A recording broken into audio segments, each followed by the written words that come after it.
So welcome everyone to this session of question and responses. Yeah, to my morning, Ajahn Sucitto's evening, and wherever you are within that span of time. Yeah, so we've looked at the questions, and we can't answer everything, of course, but we've pulled out a few focuses, a few questions that seem to have relevance to most of us that are practicing. Yeah. So hopefully it's helpful and supports your own inquiry. So the first of the questions we thought to pick up on was, does it also help to breathe into tanha to mitigate its grip? Wanting, wanting, wanting is a nuisance. Thank you. Yeah. So Ajahn, what's your way of responding to this energy of tanha? Well, yeah, like that's the pivot of Buddhist practice. It only takes about 15 years and keeps going. Yeah. So clearly there are objects that we crave which don't satisfy us. So you begin to get the message of tanha, like this is not working, you know. Maybe I got the wrong objects. You try a few more things. No, it's not. It's the wrong strategy. What's happening? I want happy. I want feel good. I want. That is suffering. That stress of reaching out is already suffering and stress. Yeah. So how does it undo? Well, you feel that there's a gripping that occurs. You know, so tanha is the arousal of could get, and then clank, you get the grip of upadana, holding on. So you feel a contraction of the heart around what you're craving. Don't necessarily notice it at first because there's a lot of movement in that as the object changes, and your tanha is pretty mobile, but it's a clench around that, and that's why you got to kind of deal with it really on several levels. Psychological level, this is not doing me any good, it doesn't work, right? And then maybe let's just put aside sense objects, but then craving goes to other things, craving for possession, craving for psychological power, status, security, everything. It's always this pull something in to keep me, hold me up, fill me up. So wow, is it so empty in here? So you start, part of the strategy is just filling yourself up with some good stuff, like metta, self-respect, breathing in and breathing out. So that helps to allay the clutch of craving. And then the very grip itself is upadana, is softened through both through just this process of, if you open up, you'll get what you want. If you open up, you'll get what you want. You'll get that nice warm flow that you thought was in that and in that and in that. You'll get it. You've got to open up. And that's a bit difficult sometimes, because you got knotted. So a bit of that breathing and encouragement all helps. Breath energy, because breath energy, you can't, if you clutch it, you've lost it. You're no longer an energetic, you've gone into a seizure. So to really, that's why breathing is by itself, it's a powerful remedy, because you can't really attend to it through grasping. You can't grasp water. So it tends to, you just got to, be mindful of it flowing. And that gives one a sense of it's going to keep flowing. It's never going to let you down. So if you can adjust your appetites to that level of energy, your sense appetite, so that you begin to get sensitive enough to really get some happiness out of that, then you've dislodged a big aspect of tanha.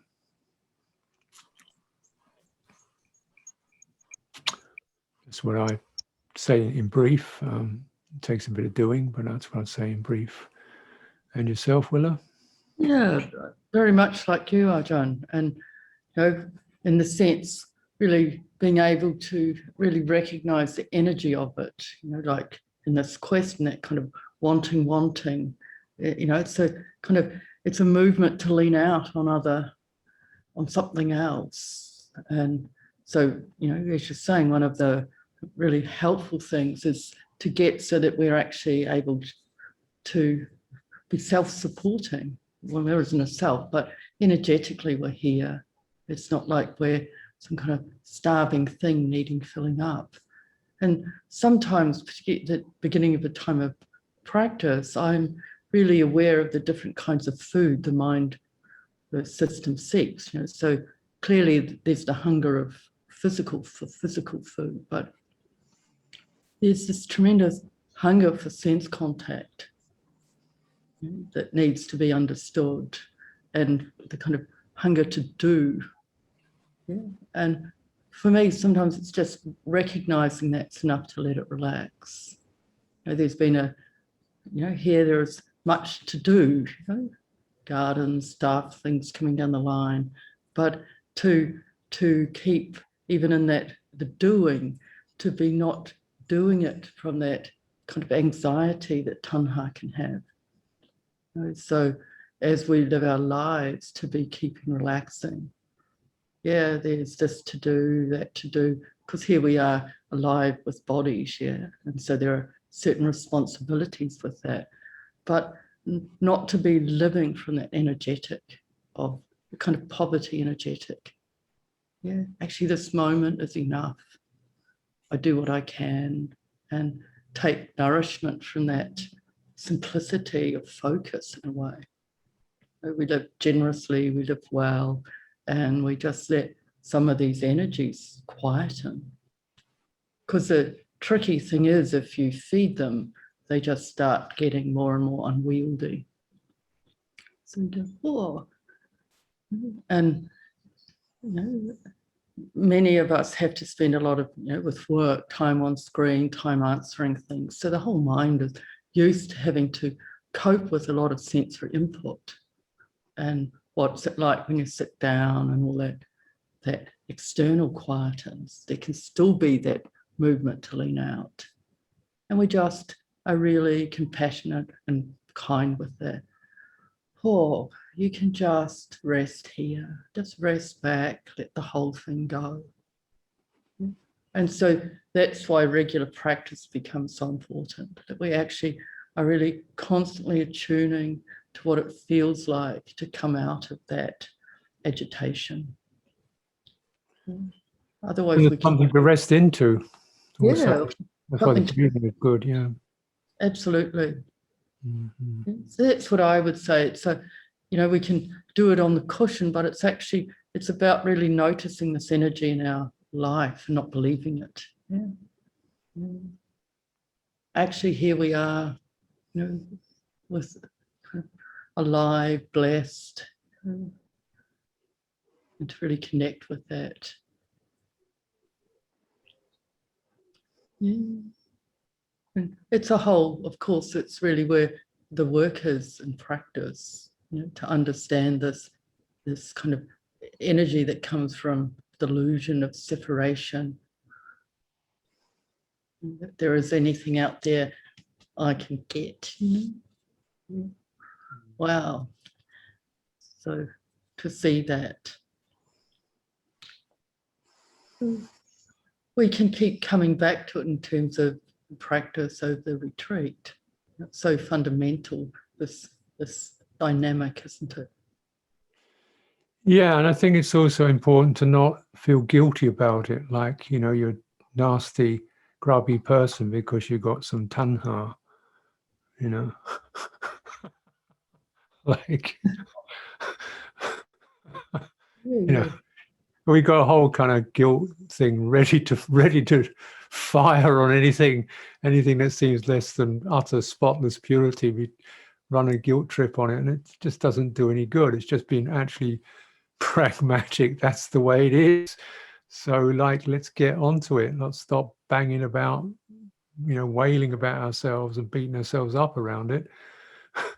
get on with it. And I think there's room for transformation from this craving into actually chanda is like a certain energy, that motivation, like, well, turn it from pulling stuff in to maybe I could put some stuff out, so you're still using that energy, but you're turning it the other way, sending out things, so that helps to just, if the mind still isn't able to kind of get really restful, then you try to use your energy in a way whereby it's skillful motivation to do and to serve and to help, rather than to suck things in.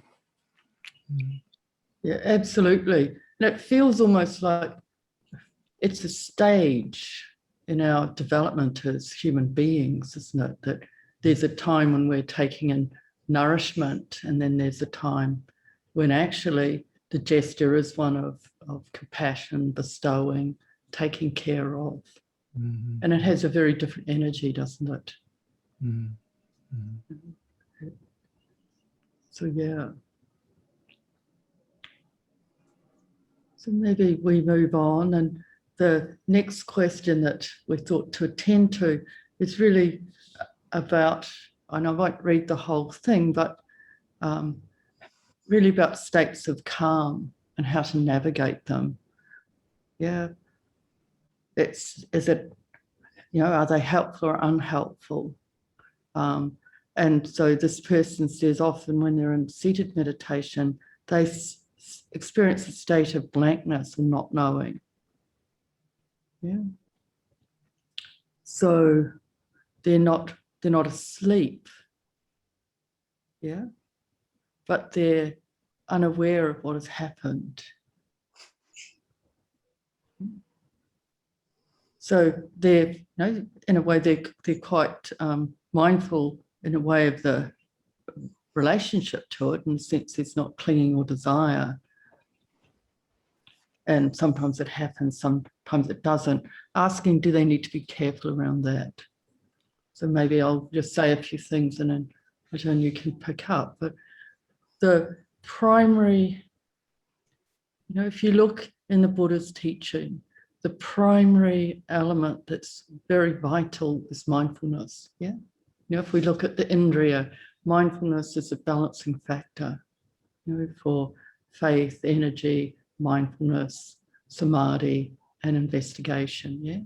So what I am always attentive to in my meditation is really checking what factors are present. And this isn't a great mental process, but just recognizing whether mindfulness is present or not.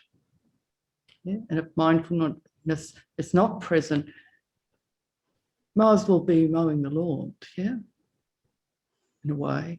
So what I would say about that state of calm, it's kind of wrong samadhi in a way if it doesn't have mindfulness within it. And it can feel incredibly pleasant, but it's a lot more powerful if you actually have these other factors present.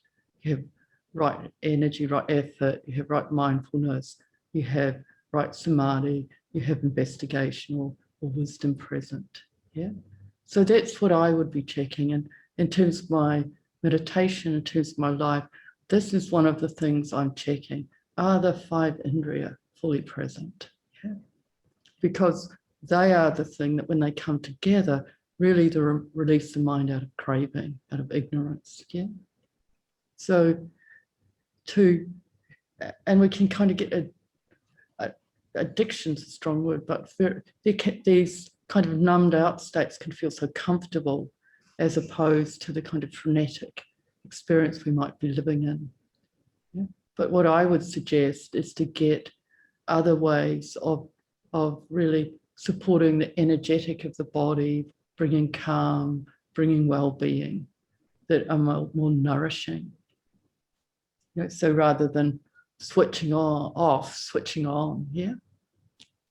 Really turning on the energy of faith, the sense that it's really worth attending to what is here.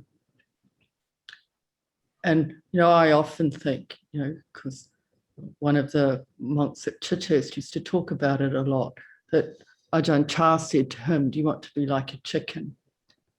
You know, and chickens can sit a very long time. And you think, no, I'm not going to sit like a chicken. There's going to be these factors present. Yeah. Because it can look really good, and it can, on some level, can kind of feel good, but it isn't waking us up, and we don't have time to muck around. So that would be my response. You know, time's too precious. So, Ajahn, your sense of this. Right, thank you. Yeah. Well, I don't know the story of this, you know, how this person's practicing really, but yeah.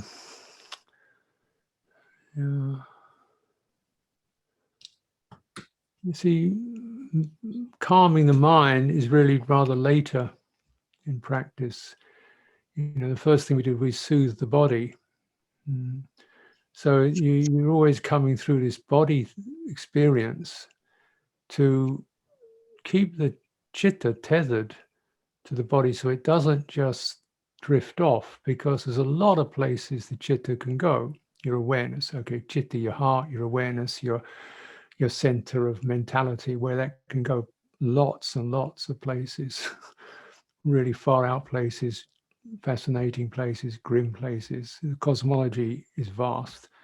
And the Buddha and the Forest Ajahns particularly very firm on not letting their disciples just bliss out into calm, sometimes ruthlessly so, you know, and getting them to get back into the body because something wants to get out of this mass, this heaviness of it all. But you look in the Anapanasati Sutta, you know, saying, get into your body, then really know the body energy, and soothe passaddhi. So you're beginning to work into the tissues, you know. So really your first thing is embodying into a very full and complete and happy body. And then what occurs is not mental calm, but rapture, right? So it's an energized state, you know. The mind is, starts to be energized, and then you're managing that. So then you get ease, right? So that's moving, that's quite a way down the track, really. So you've come through the body and you've got the brightening of the mind as it comes out of the hindrances. It's brightened, yeah, and then it's steadied in that brightened state. And then the training goes on, thoroughly gladdening the heart, you know, abhipamoptayang chittang, you know, thoroughly gladdening the heart, the chitta. So there's some juice there. And, you know, I don't want to comment, take this personally, friend, whoever's asking the question. I don't know your practice, but exactly where it's at. Maybe I don't want to be sense of judging you. But there are people, and relatively it's like, we just want to be calm and quiet. And it's get away, you know. Totally understandable. Life's rough. And the opportunity to get some calm is totally understandable and, you know, fine.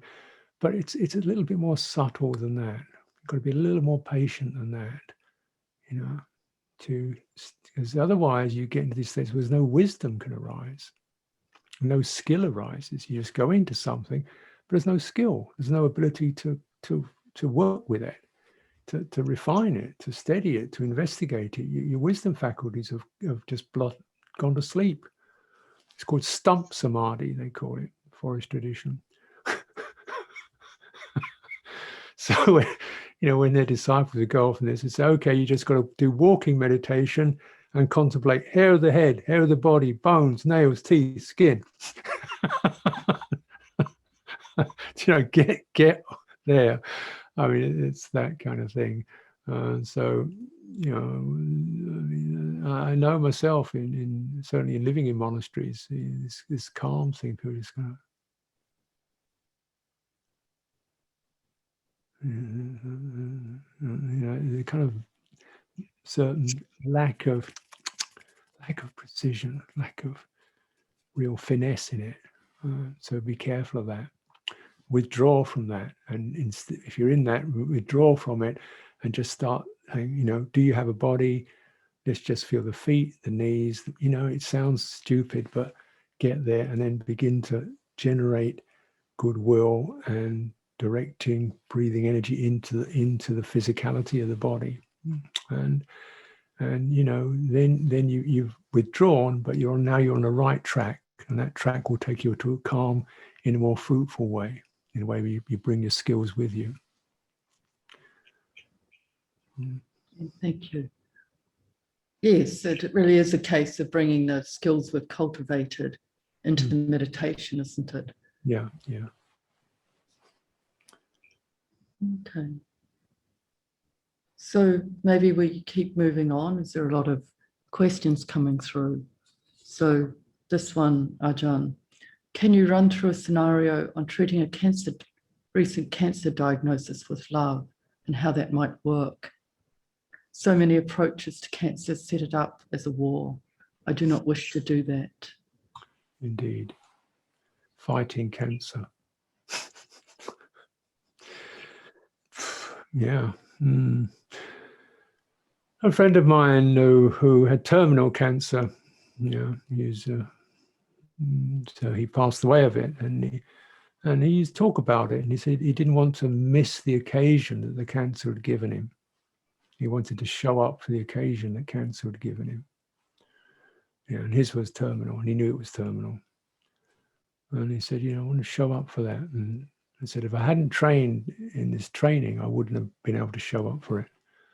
I always want to get rid of it somehow. And he showed up for it, which meant, my life is fragile, my life is precious, I am grateful. My life has been a gift, I am grateful. We have to go sometime, let go of the regrets, so forth. So, showing up and using cancer as a teacher. As something to reflect from. Now, this person who's asking the question, I hope it's not terminal, but of course life is terminal.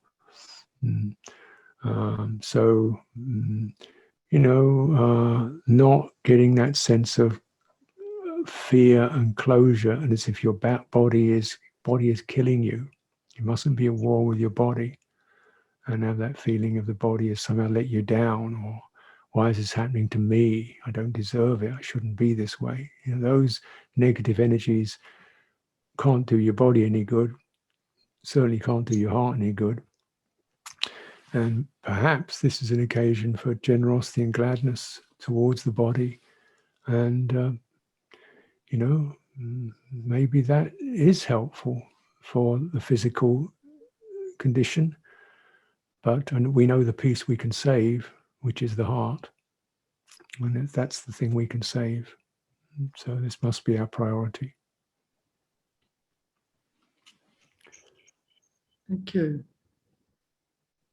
Yes, the body goes its own way, doesn't it?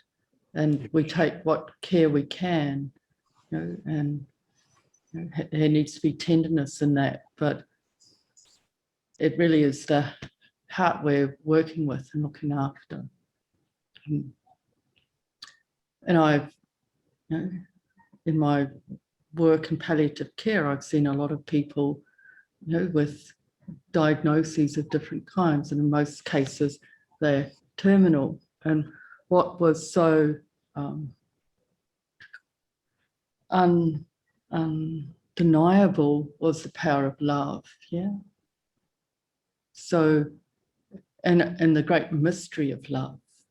So one of the things I would say is that part of the work is to let people in. Yeah. We're often in our culture trained to be quite separated off on some level.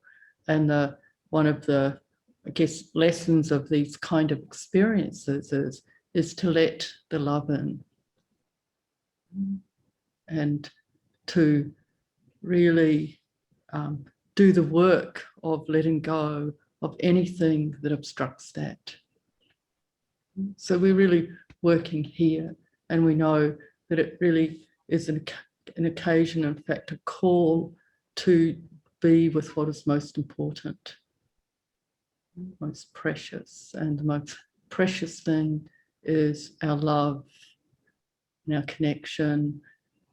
And what, working with families, working with people, what I really see is that whether someone, lives, dies, whatever happens, that coming into compassionate relationship is so powerful and transformative here, there, across the whole experience of life.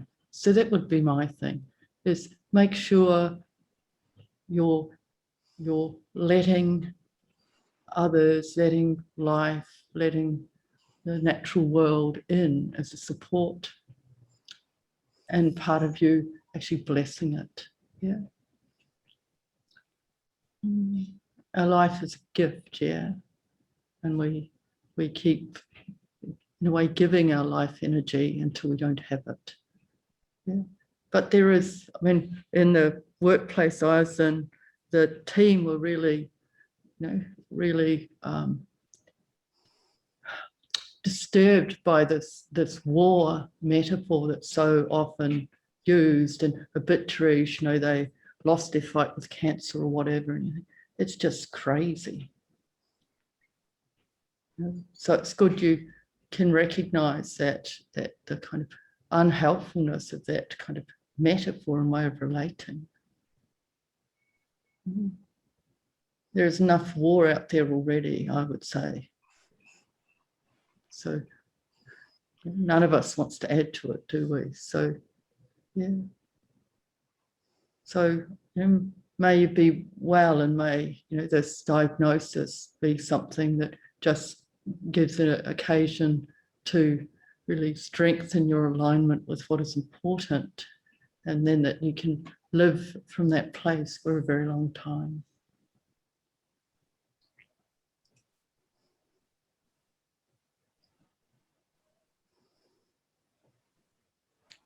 So, yeah.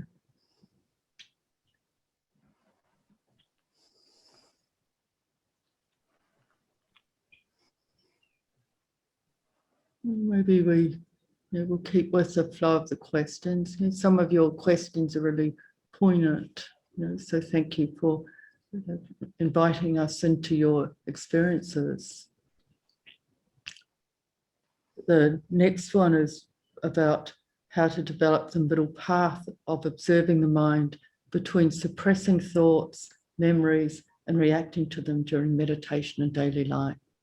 So this question about how to work with thinking, with thoughts. Do you want to pick up on that, Ajahn?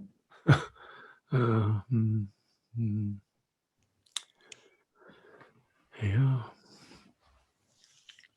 Well,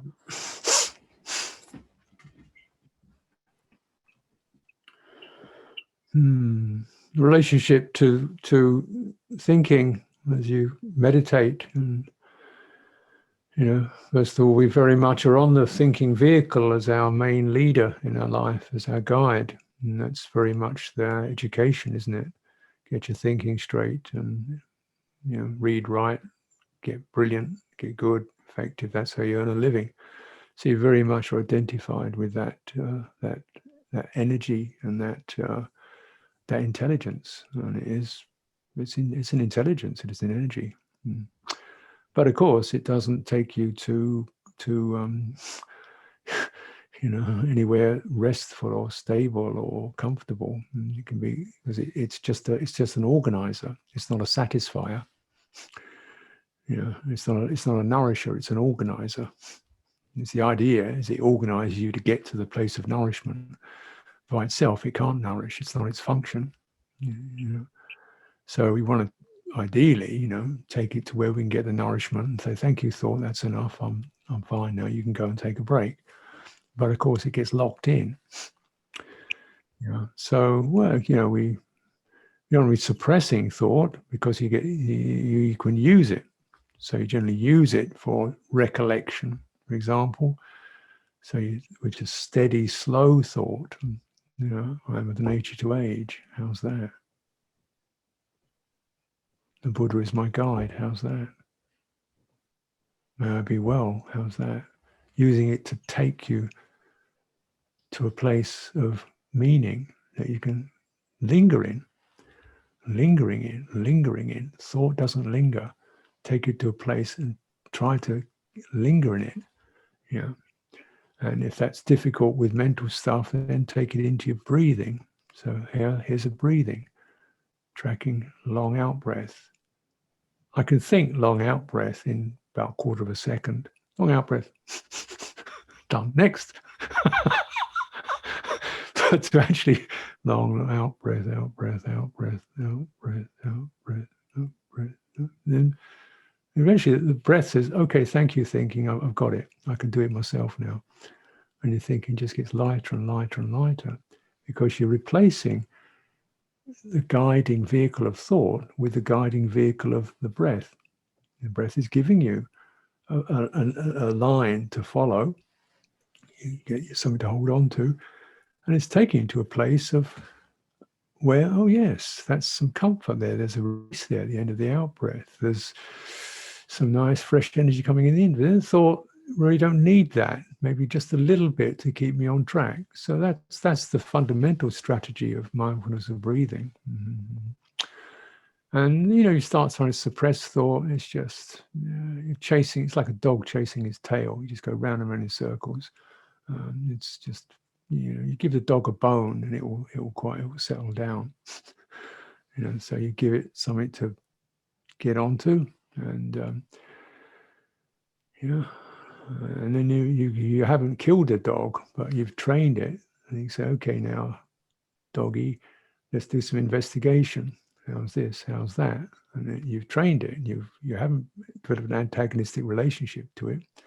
Say, okay, how does that feel? How's that feel? What's happening with that mood? So you haven't, throttled it, but you've mollified it and trained it, and you can turn it, and then it becomes a vehicle for insight. Insight develops out of the trained thoughtfulness. It's the ability to investigate, and how's this? Is this cause suffering and stress or not? Is it skillful or unskillful? What's that feel like? What's that mood feel like? Where did that, So this is trained thoughtfulness, where the actual verbal process aspect of thought is quite minimal. The listening aspect of it increases. So vitakka is the verbal aspect, like so breath, and then vichara is the how's that? So to drain thought, you use the vitakka to point to something, and the vichara takes it in. How's that? How's that? How's that? How's that? There's a finger. How's that? Soft, warm, spongy, tickly. So you develop the vichara. So you lessen the vitakka. You lessen the verbal naming, and you increase the listening. So you're still thoughtful in that considering, taking it in way, and you're less, and the more you take it in, you get deep meaning, and the less you have to keep, another thought, what about this, what about that? Just take it in, digest it. This is the way you train your thinking mind. That's my recommendation. So it's neither suppression, it's certainly not suppression. It's restraint and training. It's required. Then you think, and then of course your awareness steps back from that. Just supervising the thought process. It's not a person. It's just a mechanism that can be used. Any thoughts, Willa? Well, yeah, because then this is often where we, you could be working until really the energies settle. People can end up just in the kind of in the momentum of thinking. So it's to use that capacity we have to think, to, as you say, to actually be able to point at what is helpful and develop the receptivity of the mind.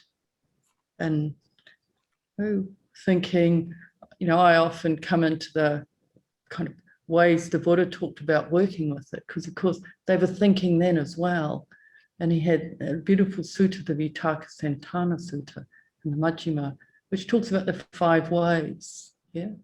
And one is simply, in a way, letting the attention shift to what is more helpful. So it's not suppressing, it's recognizing, this is not helpful, let's choose something helpful. And as Ajahn Sucitto is saying, the breath, body, these are actually things that bring nourishment and balance, and they're helpful to redirect the attention to actually into what's here, rather than this kind of spin. The other aspect of that, which Ajahn was saying, but I'd say, point maybe in a slightly different way, is that sense of there's the thinking, but it's to come under it and to really come into the energetic out of which thought is arising. Yeah. And I find that for me immediately, boom, it's gone. So it's not suppression, it's this opening, but opening at a more deep level. Yeah, cool. And as I was saying yesterday, my energetic is such that, worry, that little tremble will often be underneath any kind of thought. And so come under, there's that energetic. And I know, there's still this kind of habit of worry that needs attention, needs a breath coming through it. And it's lucky to have that as the primary tremble in a way, because the medicine for that is definitely the breath. The kind of soothing, relaxing, the well-being it generates, sense of, hey, it's okay. That the breath comes with it, love, life, okayness, yeah? So that's what I would say is when we come under, we know what medicine is needed. In a way, thought's just a fluff coming out of deeper places. Okay. Just to, excuse me, Willa, there was a request that these, some of these, some citations be mentioned. So that Vitakasantana Sutta, which Willa mentioned, is Majjhima Nikaya 20, if you want to look it up. And if you're in that area, look at Majjhima Nikaya 19, the 2 kinds of thought, the twofold thought. Yeah. So it gives you a kind of a classical presentation. The Vitakasantana Sutta is very interesting. It gives you 5 distinct different methods of reining in thought. With incredible metaphors. Yeah. That really make sense here. And you go, oh, yeah. Yeah.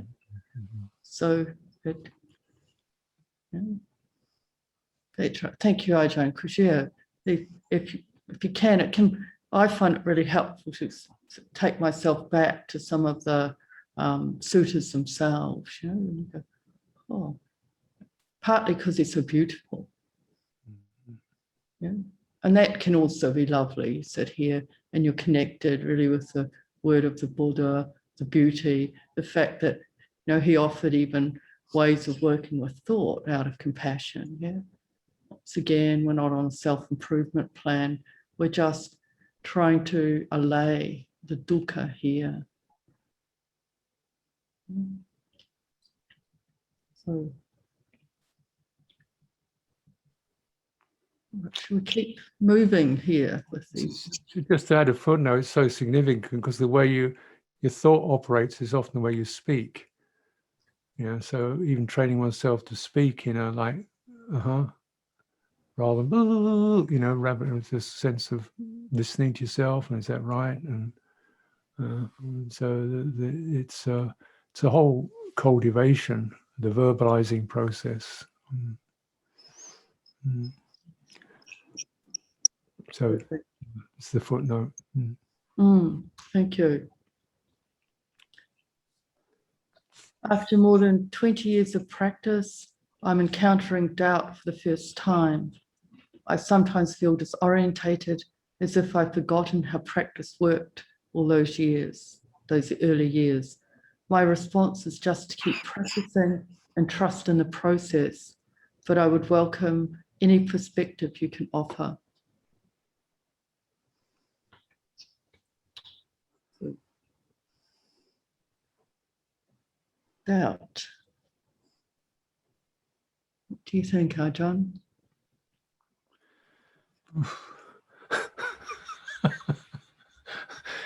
Doubt is a very powerful hindrance, and it's a very oh, wait a minute, I've got a chat thing from somebody. George is asking something. Okay, I'll do my best. If we do a citation, I'll try and post it in the chat. But that was M20 was that last one, and M19. That's Majjhima Nikaya. Okay, thank you. Yeah. So doubt is disorientation. Exactly. It's not about an absence of thought. It's sometimes your thoughts can't find a place to settle down. It's a loss of orientation, as the person mentions. Where's the ground?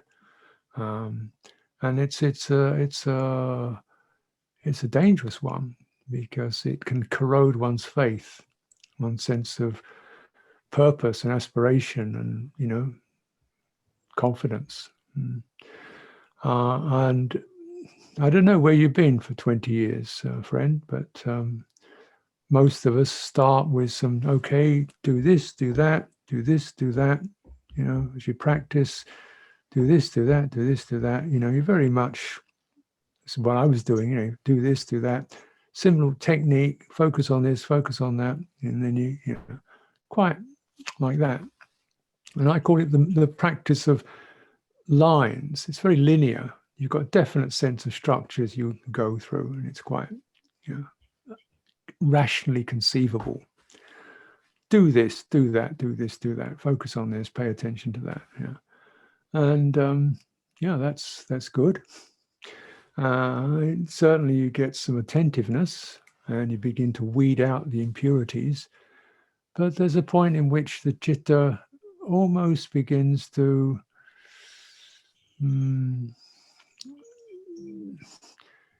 see the drawbacks in that kind of clarity, because actually life isn't lines. It's not that clear. Life is flushes and movements and energies and suggestivities and passions and confusions. These are they're not linear. They don't occur in clock time. They're not things you do. They're things that happen.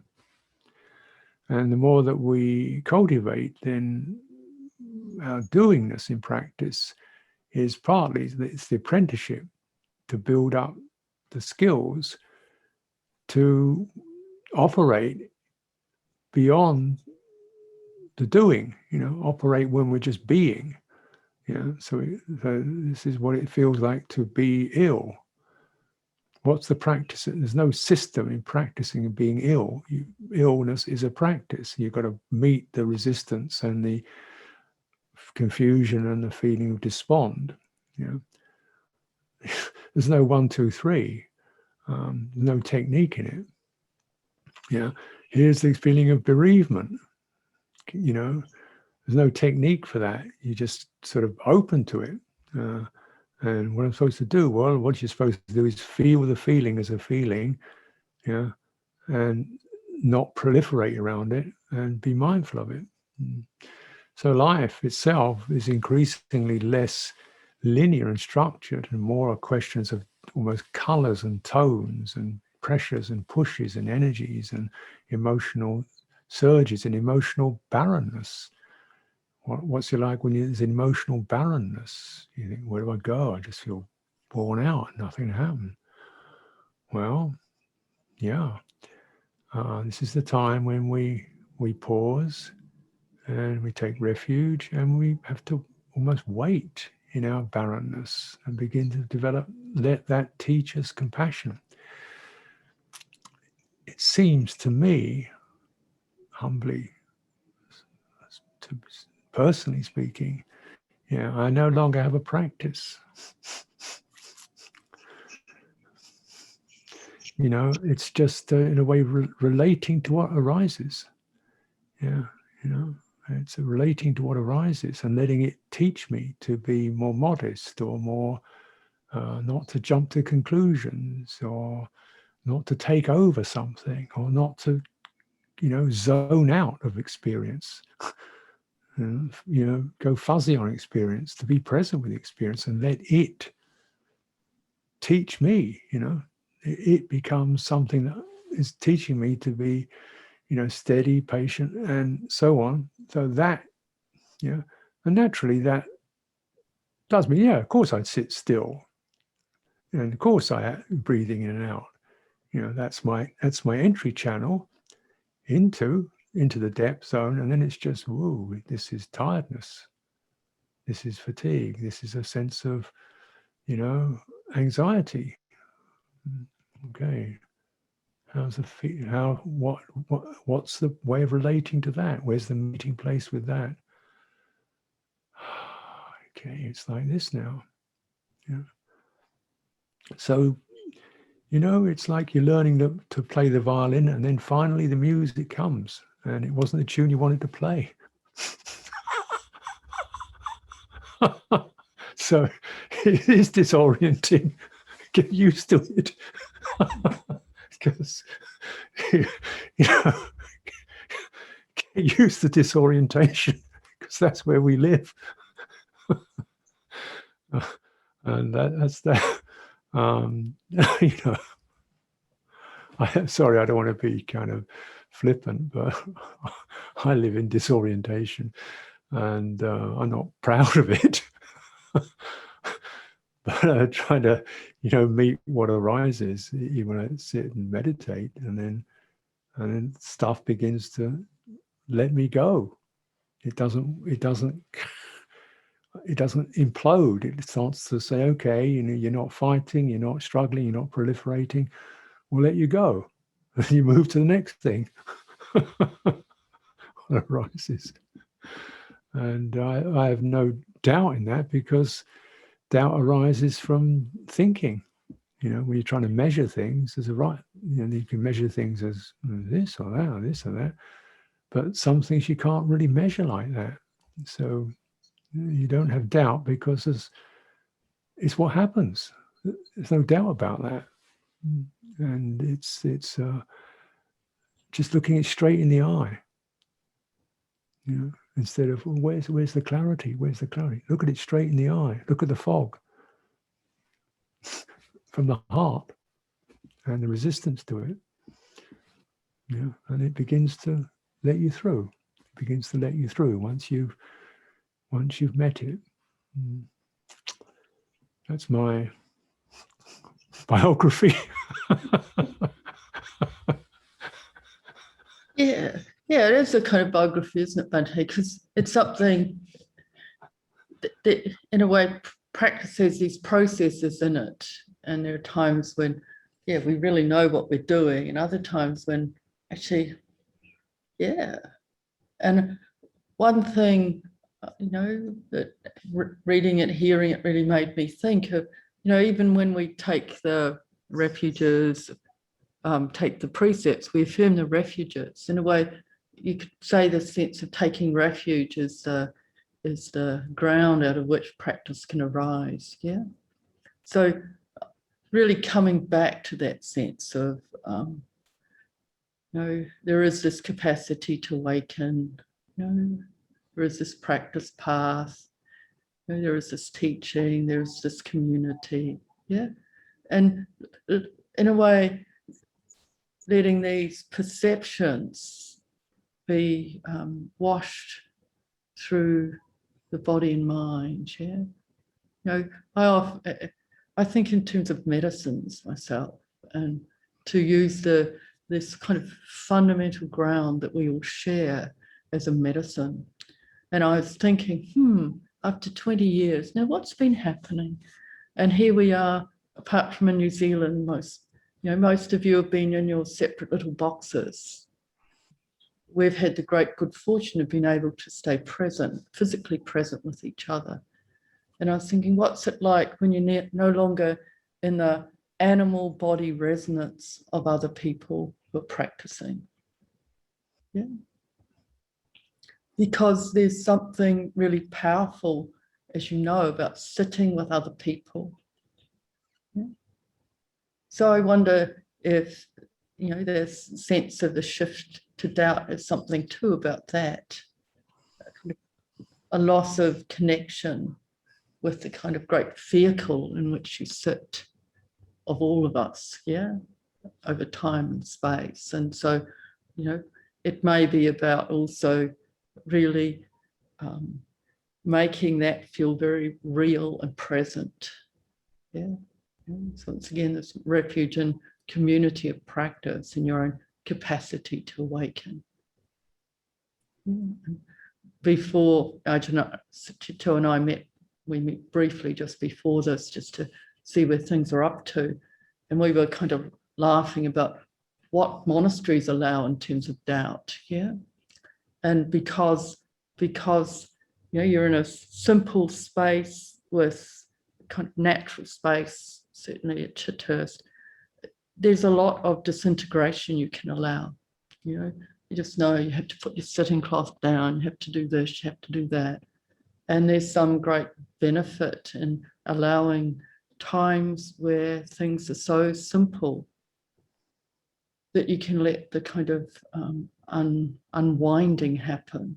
As Ajahn Sucitto says, coming out of the kind of lines of practice and let something else emerge that is really is unshakable in its determination and recognition that we just need to meet what is here. This is all we're doing, yeah.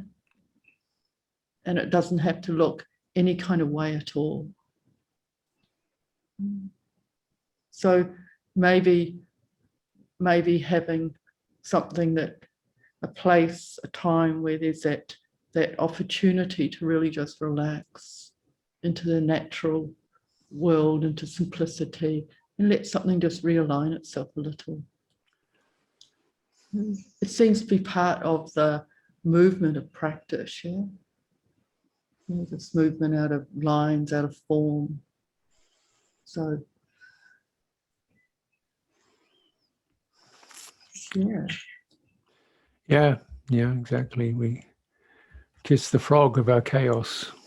It begins to, if you manage to kiss that frog, it sort of begins to open up. We need to acknowledge now we're not knowable.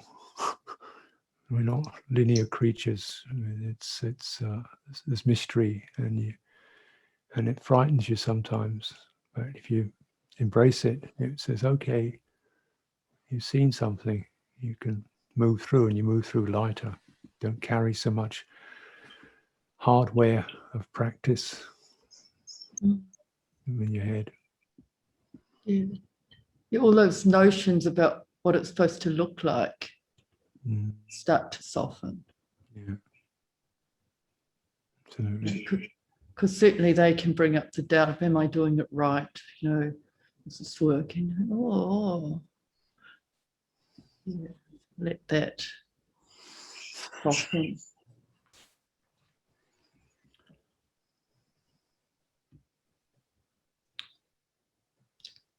So we've got 5 minutes, maybe. Just thinking, there are big questions here, so maybe we can pick up a big question lightly, yeah? When I feel unhappiness in my heart, my mind says, I don't like this feeling, I want happiness. I stayed with unhappiness and tried to understand the thought, desire, attachment behind my feeling, but I couldn't. It was a feeling of sadness. I accepted it knowing it is karma. My mind is always looking for a way to change, a technique to have happy feelings running through my body. I accept the sadness, and bottled up frustration. Is this approach the Dhamma approach for a seeker of liberation to know the truth? Is this correct?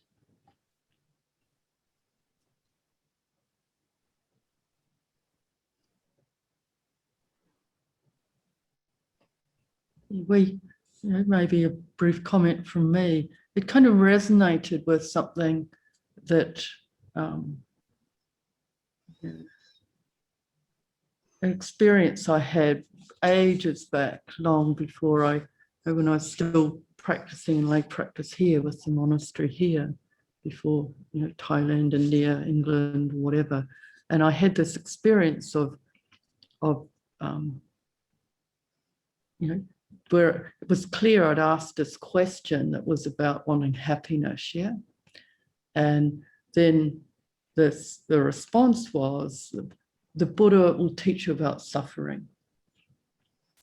And then in this experience, then there was this sense that there was all this suffering, and the movement to pick it up and actually taste it, to be present to it, the mind just went into bliss, yeah?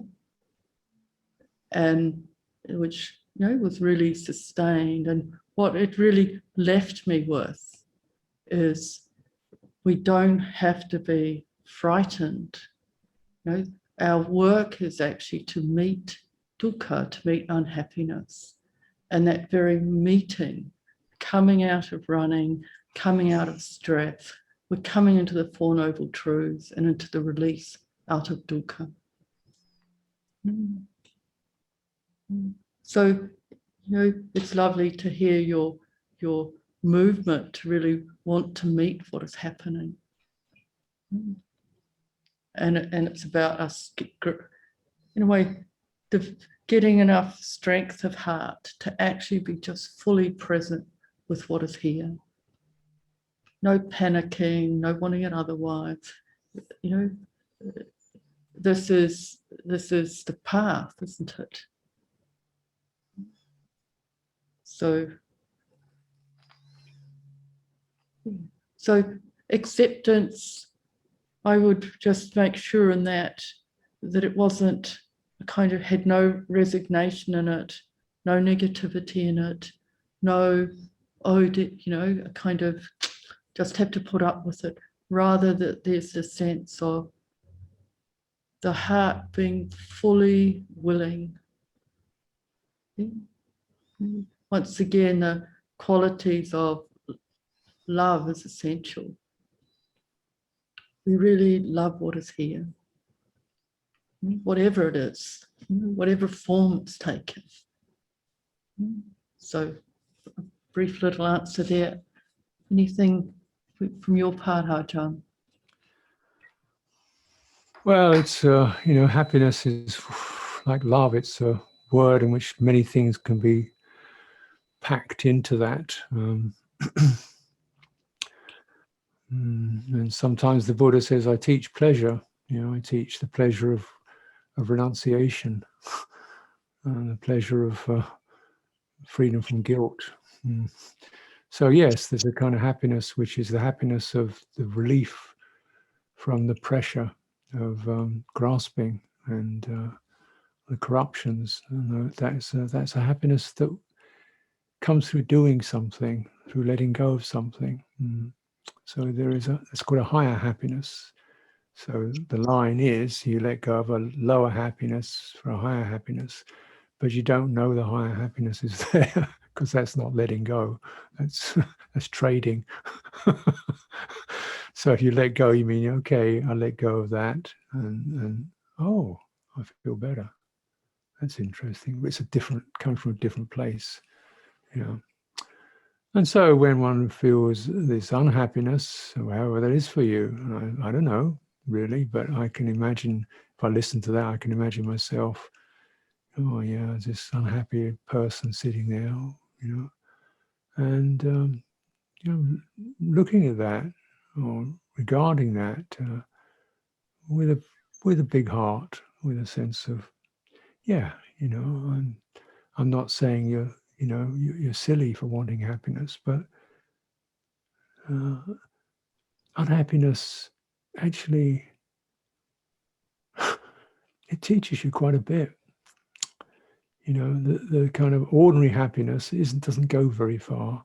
It's much better to have patience.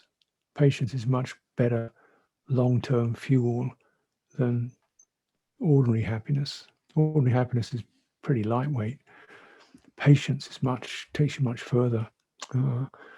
Resilience takes you much further. Giving happiness to others, it takes you much further than happiness for yourself.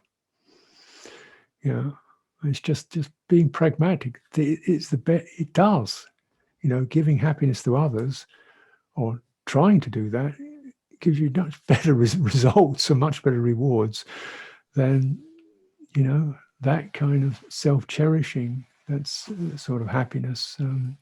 So yeah, when we find that it's understandable, you know, we want happiness, but the undeveloped chitta, I don't know where you're at, friend, but you know, we start undeveloped.